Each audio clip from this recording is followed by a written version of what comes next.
Hello student, कैसे हैं आप सब। उम्मीद करता हूं आप सब अच्छे होंगे, मस्त होंगे, बेहतर होंगे, आपकी पढ़ाई बेहतर चल रही होगी बच्चों। और आज का जो हमारा टॉपिक है डायनेमो से रिलेटेड है, क्योंकि इसके पहले हमने आपको डायनेमो बताया था कि डायनेमो है क्या। एक प्रकार का उपकरण है जो यांत्रिक ऊर्जा को विद्युत ऊर्जा में बदलता है। ये चीज सबको पता है कि डायनेमो क्या है, एक प्रकार का उपकरण है जो यांत्रिक ऊर्जा को विद्युत ऊर्जा में बदल देता है। डायनेमो के हमने दो प्रकार समझाया था, एक प्रत्यावर्ती धारा डायनेमो जो कि यांत्रिक ऊर्जा को प्रत्यावर्ती धारा में कन्वर्ट करता है। दूसरा हमने आपको समझाया था दिष्ट धारा डायनेमो।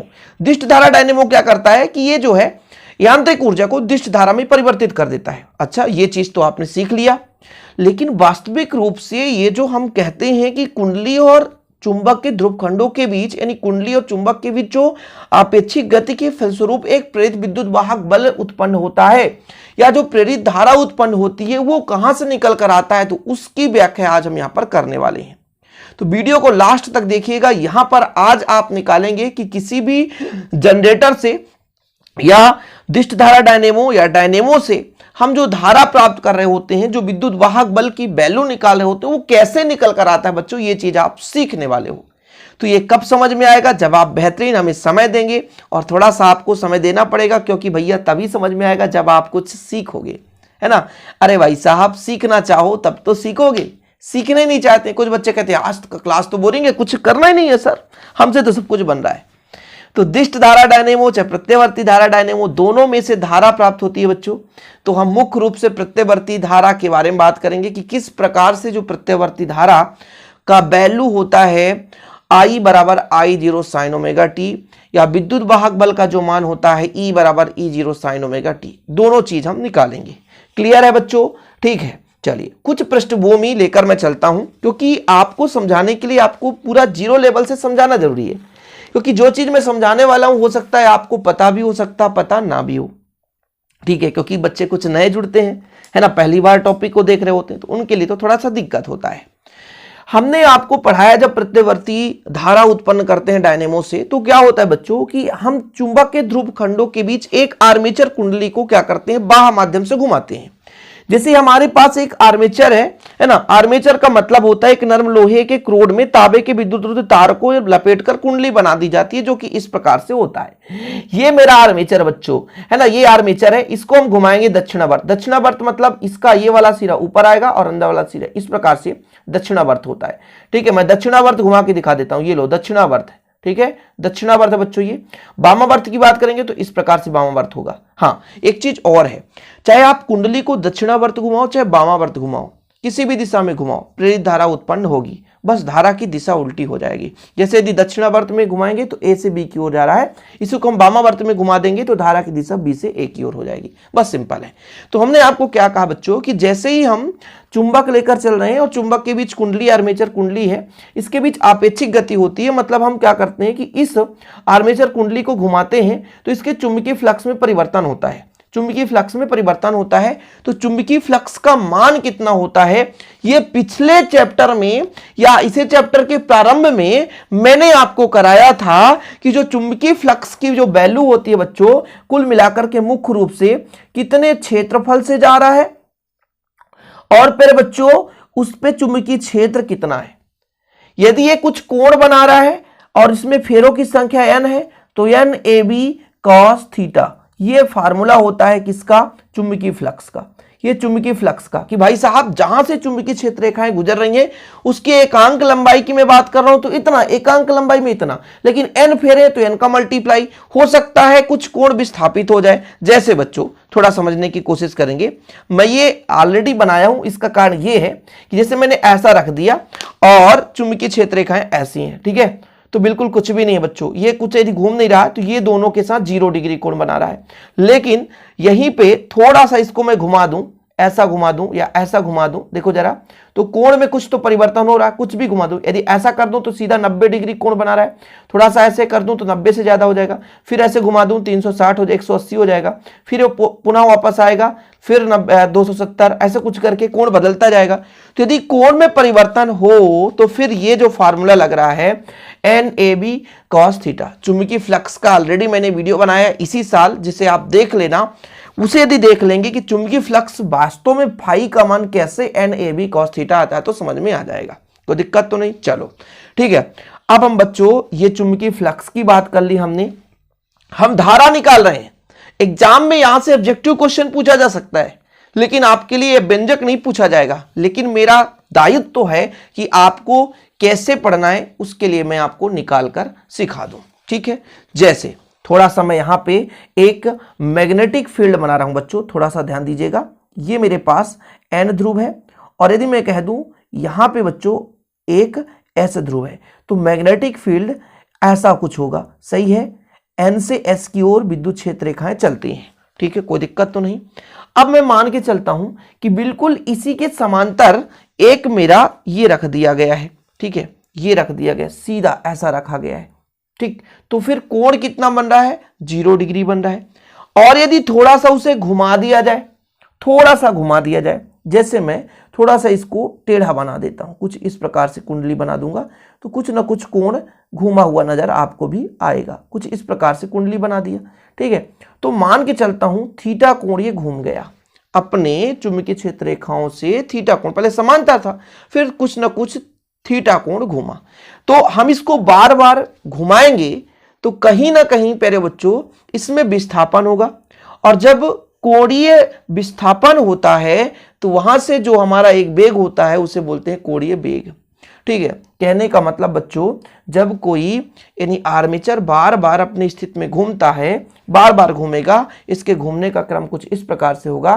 पहले ऐसा है बच्चों, रुको भाई, ये इतना चिकना है कि इसको छोड़ देने पर दिक्कत हो जाती है, इसको छोड़ेंगे नहीं। पहले ऐसा है, फिर कुछ ऐसा घूमेगा, फिर कुछ ऐसा घूमेगा, फिर ऐसा घूमेगा, फिर ऐसा हो जाएगा, फिर कुछ ऐसा, फिर अपने मूल स्थिति पर आकर 360 डिग्री घूम जाएगा, ठीक है। देखो ना भाई साहब, यहाँ पे मैं एक कलर लगा देता हूँ, ये कलर पहले फिर से अपनी स्थिति पे आएगा। देखो जरा, ये घूमा, ये 90 डिग्री हो गया है ना, ये 90 हो गया बच्चों, फिर से 180 हो गया, फिर 270 हो गया, फिर अपने मूल स्थिति पे आया तो 360 डिग्री। मतलब ये कोण घूमता जाता है, घूमता जाता है।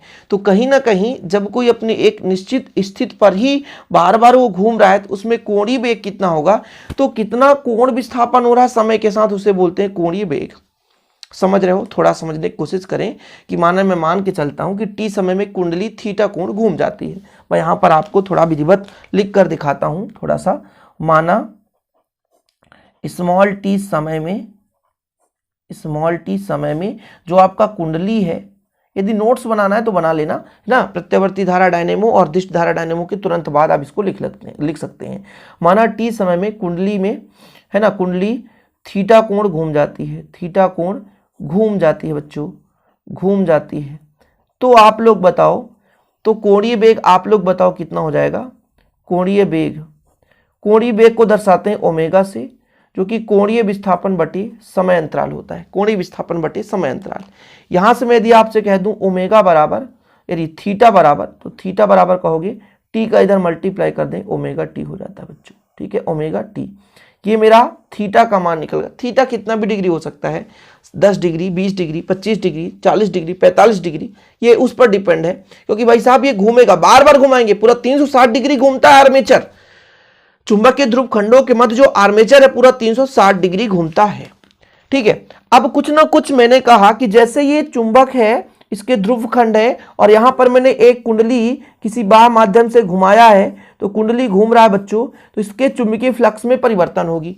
चुंबकीय फ्लक्स में परिवर्तन होगी तो कितना चुंबकीय फ्लक्स होता है, तो यहां पर मैं आपसे कह दूं कि टी समय में, यानी टी समय पश्चात कुंडली के संपूर्ण फेरों से बद्ध चुंबकीय फ्लक्स,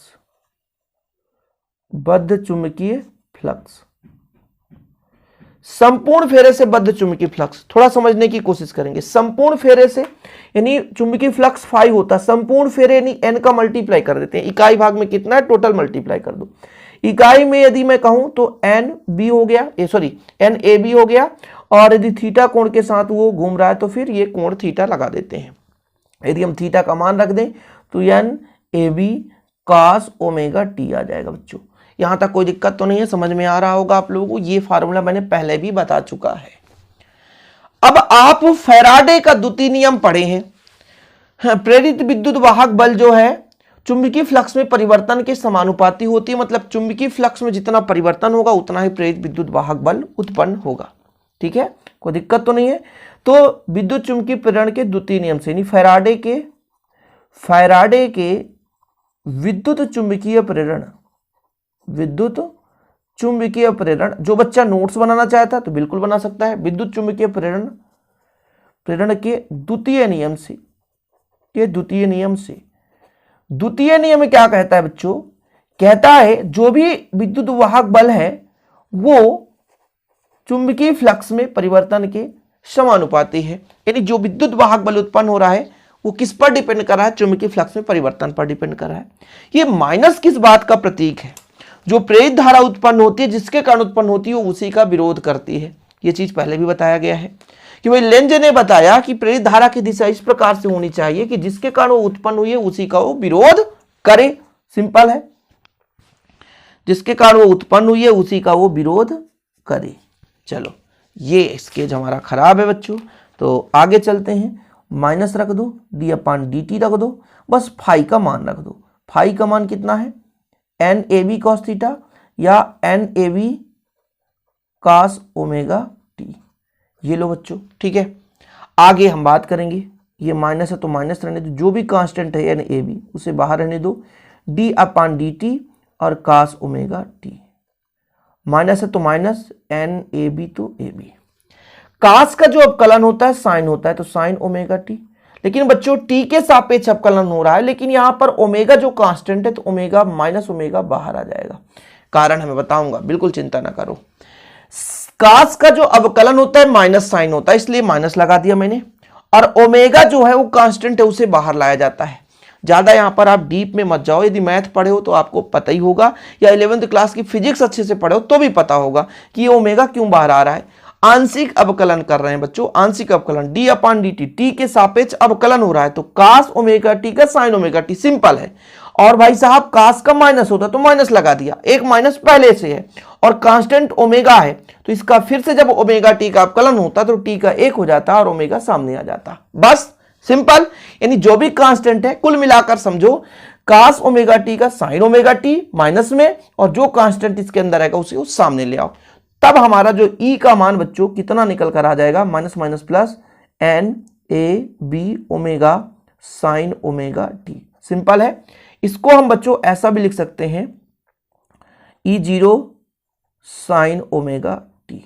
ठीक है, जहां पर हमने बच्चों NAV ओमेगा को हमने E0 माना है, और जो E0 है ये अधिकतम मान है, विद्युत वाहक बल का अधिकतम मान है। समझ रहे हैं? शिखर मान जिसे बोलते हैं। ऐसा कैसे कह सकते हो? ठीक है, ऐसे कैसे निकाल कर बताऊंगा। E0 का है ना, E का E0 शिखर मान या अधिकतम मान है, अधिकतम मान या शिखर मान है। ठीक है, यानी कहने का मतलब जो हमारा विद्युत वाहक बल आएगा वो कोण परिधि यहां पर मान रखेंगे तो इसका मान हमें फिक्स रहेगा, पता रहेगा। वो कैसे सर? बिल्कुल चिंता ना करो।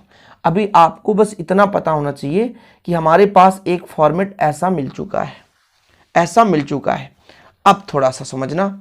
ये मेरा विद्युत वाहक बल का फार्मूला निकल कर आ गया। इससे मैं एक फार्मूला और निकाल देता हूं बच्चों, ओम के नियम से। देखो ओम के नियम से तो आपको दिक्कत नहीं होगी। ओम के नियम से, ओम का नियम क्या कहता है? I बराबर V बटा R, तो V नहीं, यहां पर E हो जाएगा। और E का मान कितना है? E0 साइन ओमेगा टी बटा बच्चों कितना हो जाएगा? R। और यहां पर I बराबर E बटा R बराबर कितना हो जाएगा? I0 sine omega T. ठीक है, बस सिंपल, ये एक ही ओमेगा टी है, मतलब I बराबर I0 साइन ओमेगा टी आ गया। अभी आपको थोड़ा सा लगता होगा क्या चीज है, तो मैंने आपको शुरू में बताया था कि एक प्रेरित विद्युत वाहक बल का फार्मूला I बराबर I0 साइन ओमेगा टी, ये प्रेरित धारा का फार्मूला निकल कर आ गया, जो कि प्रत्यावर्ती धारा वाले चैप्टर में हर जगह बच्चों ये काम 50 बार आप देखेंगे। 50 बार कुल मिलाकर अगले चैप्टर में देखने को मिलेगा कि E बराबर E0 sine omega T, I बराबर I0 साइन ओमेगा टी। अब इसमें एक संशय ये है आप लोगों को कि सर इसकी जो वैल्यू है वो E0 ही क्यों मानी आपने, इसकी जो वैल्यू है E0 ही क्यों मानी आपने, इसका कारण बताओ सर, अन्यथा हम विरोध करेंगे। तो बच्चे विरोध करने वाले तैयार हो जाएं उसका सॉल्यूशन पाने के लिए, समझ रहे हैं। चलो हमारे पास बच्चों E बराबर कितना है, NAV omega sine omega T. ये कहा गया कि जो NAB है ये अधिकतम मान है, क्या है, अधिकतम मान, यही चीज तो हमने माना है, अधिकतम मान है। चलो प्रूव करके दिखाओ सर, हमें ऐसे नहीं पता, हम नहीं मान सकते। रुको जरा बच्चों, थोड़ा सा इसको आप थोड़ा सा ध्यान दो कि मान लीजिए ये ध्रुव खंड है, इसके बीच हमारे पास एक कुंडली है जो बिल्कुल 0 डिग्री पर रखी है, 0 डिग्री पर रखी है, ठीक है। थोड़ा समझने की कोशिश करेंगे, मजा तभी आता है जब बेहतरीन लोग समझते हैं, और समझ में भैया तभी आएगा जब आप अच्छे तरीके से ध्यान देंगे, ठीक है। मैं कहता हूं बच्चों जो थीटा है वो ओमेगा टी के बराबर है, सही है।